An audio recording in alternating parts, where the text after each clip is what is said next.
Fannie Mae and Freddie Mac, the Trump administration proposing a privatization of these mortgage finance giants, which could keep them at the center of the U.S. housing market for years to come. Joining me right now to talk about that and a host of other topics is U.S. Treasury Secretary Steven Mnuchin. Mr. Secretary, it's always a pleasure to see you. Thanks for being here. Hi, Maria. It's good to be with you as well. All right. So the Treasury has submitted the housing reform plan to the president. I have it here, 53 pages worth of it. Can you talk about the housing plan to once again privatize these companies, these government-sponsored entities, Fannie Mae and Freddie Mac, and how that should play out from your standpoint, sir?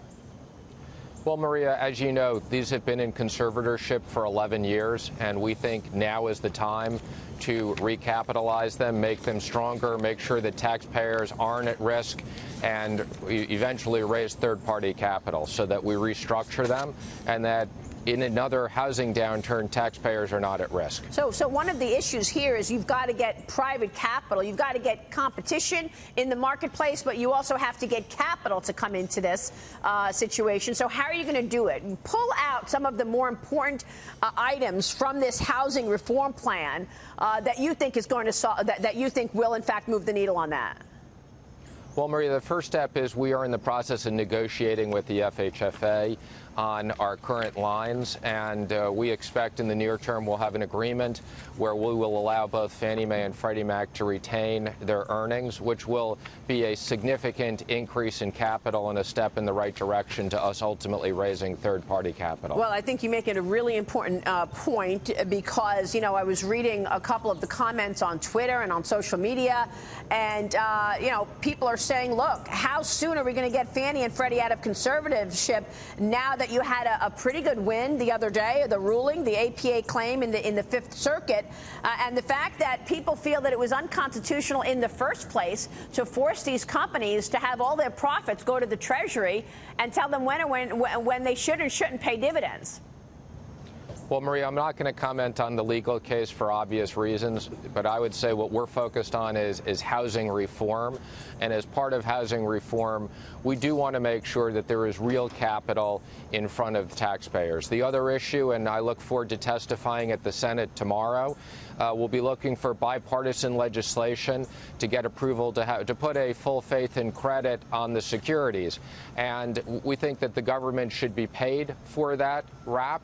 And we think there should be significant private capital in front of it. So something similar to the FDIC model or the Ginnie Mae wrap. Right. I mean, look, we've talked about this before, and in the past, you've actually agreed with my assessment that for a time the Obama administration was just taking money from these companies and putting it wherever they wanted. I mean, the investors got totally screwed, and Fannie and Freddie, and now people are saying, look, the government looted Fannie Mae and Freddie Mac. When are we going to be able to get our money back?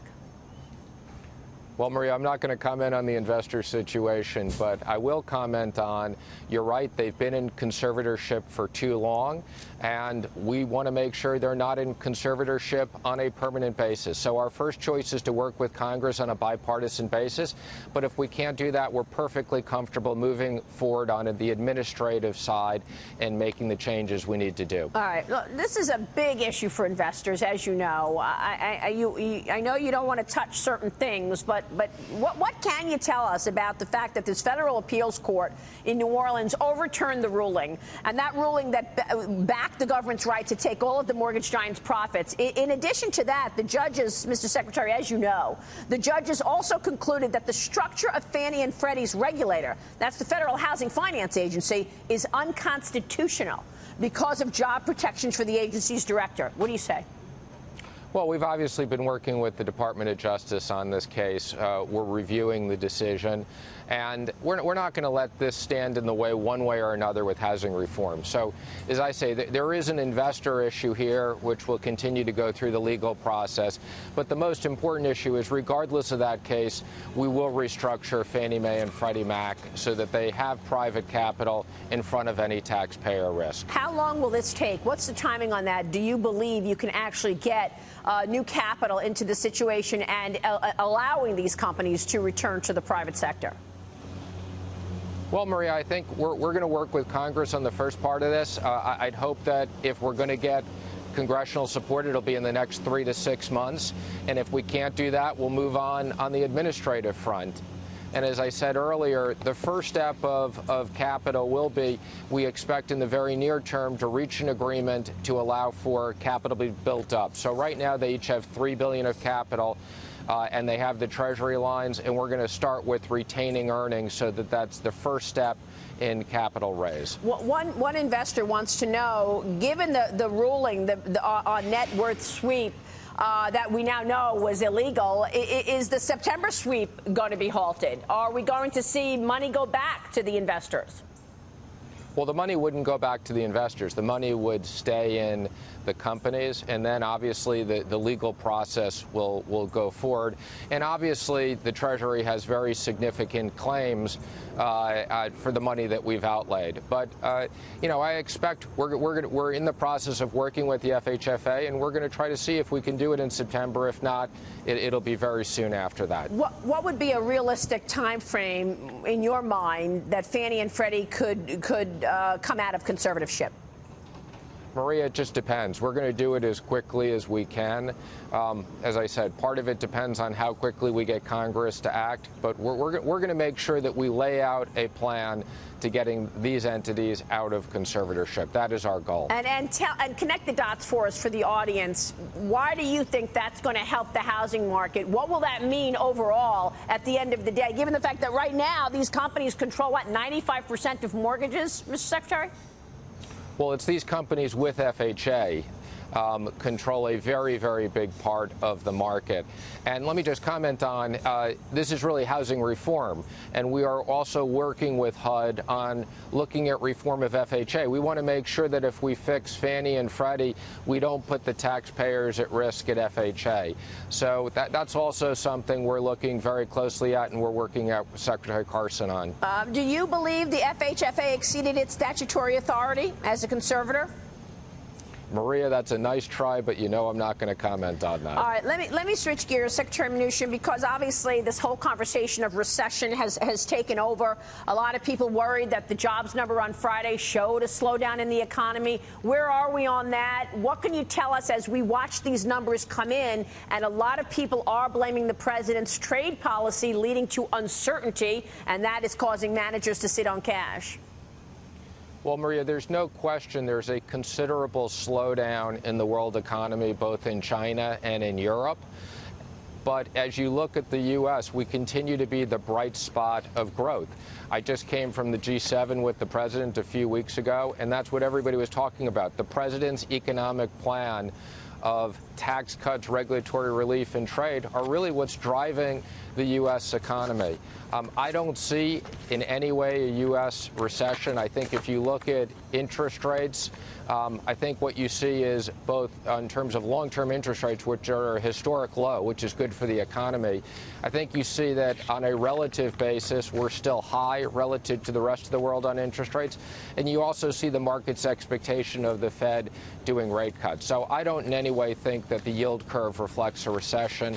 And as far as we see, very healthy, robust growth for the balance of the year. Yeah, I mean, I know that the numbers are still showing growth. So the whole idea that we're going to be in a recession doesn't make a lot of sense to me either, because you are seeing actual solid numbers in terms of growth. But what can you say to investors and people out there who might be worried that the uncertainty around China, the uncertainty around this tariff situation is causing the economy to stall, even if it is the jewel of the world? And I get that. It is certainly the best story out there in the global economy. Well, Maria, you know, the president wants to deal with this very important issue of China trade. And we've been working on this for the last 2.5 years. Since the first meeting we had with President Trump and President Xi, there was an agreement on both sides to rebalance the trading relationship so it was a fairer relationship. And Ambassador Lighthizer and I have been working very hard to get to that result. And if we can get a good deal, which is our objective, we'll enter into a deal with China. We have talks coming up on the vice minister level this month, with them coming here, and then with the vice premier coming here in the beginning of October. Our objective is to get a deal that's good for American workers and American companies. Yeah, and you have been the front man, you and Bob Lighthizer, talking with the Chinese. So without giving anything away, because I know that you can't, Do you think there's a willingness on that side to actually attack things, Secretary Mnuchin, that are the big-ticket items? I'm not talking about the theft of intellectual property and the forced transfer of technology. Isn't that the reason that they reneged back in April? Because they didn't want an enforcement mechanism in place that would have created consequences if they went back to their old ways of stealing. Well, I think the talks broke down less about enforcement and partially on other issues where there was significant pushback in China. I think the enforcement area, we at least have a conceptual and agreement on. But again, we have a document. We've made a lot of progress. They're coming here. I take that as a sign of good faith that they want to continue to negotiate. And we're prepared to negotiate. If we can get a good deal, a deal that's good for us, we'll sign it. If not, the president is perfectly fine with continuing the tariffs, which are raising significant amounts of money for the U.S. Treasury. Is it fair to say it's impacted the Chinese economy, but it's also impacted the U.S. economy? It's fair to say it's impacted the Chinese economy. We have not yet seen any impact on the U.S. economy. So I think, as you know, we've navigated this very carefully. There's no question that the RMB has depreciated significantly. That's paid for the majority of the tariffs. I think there have been certain situations where there have been difficulties for companies, and Ambassador Lighthizer has done a very good job managing the exception process on a case-by-case basis. So we have not seen an impact on the U.S. economy, and we'll be very carefully managing that. Can you really say that even though we are seeing growth slow down because of uncertainty around trade, can you really say it hasn't impacted the economy here? Yes, I can really say that. And when you say growth has slowed down, let me just comment that these numbers have volatility on the upside and the downside. There's no question that our growth is significantly higher than the rest of the world. There's no question that to a certain extent, global growth will have a moderate impact on U.S. growth. But I expect we're going to see a very robust finish of the year. And as I said, no signs of a recession. The Trump economy, the economic plan is working. Well, will that include the end of the year USMCA? I mean, the speaker has to bring it to the floor, and a lot of people are worried that the U.S. worker is going to get disadvantaged because Mexican workers make $1.50 an hour. Well, we look forward. Congress is now coming back. That's no question about it. That's the top of our agenda. Ambassador Lighthizer is working very closely with the House. I've spoken to the Speaker about this several times, and we look forward to working with her this month, hopefully to get to the point where they are comfortable in bringing this to the floor, because I think if they do bring it to the floor, it has the votes to pass. And this is important for growth. We see a significant increase in growth in passing USMCA. There's also growth questions around debt. One of the top stories in the business section of the Journal today, rising global debt helps keep rates low. That's going to cut into economic growth. When does the $22 trillion in terms of debt become a real major problem? We've been talking all day about the Republicans getting religion on spending. Well, Maria, we had a very modest increase in the budgets this year and next year in our two-year deal. The majority of that went to the military. I think that's an important item for the president. Mr. Secretary, yeah, go ahead. No, and just we're looking at debt to GDP, and that's something we continue to monitor. Mr. Secretary, thanks so much for joining us. We appreciate it. We will see you soon. Thank you, Maria. Secretary Mnuchin there.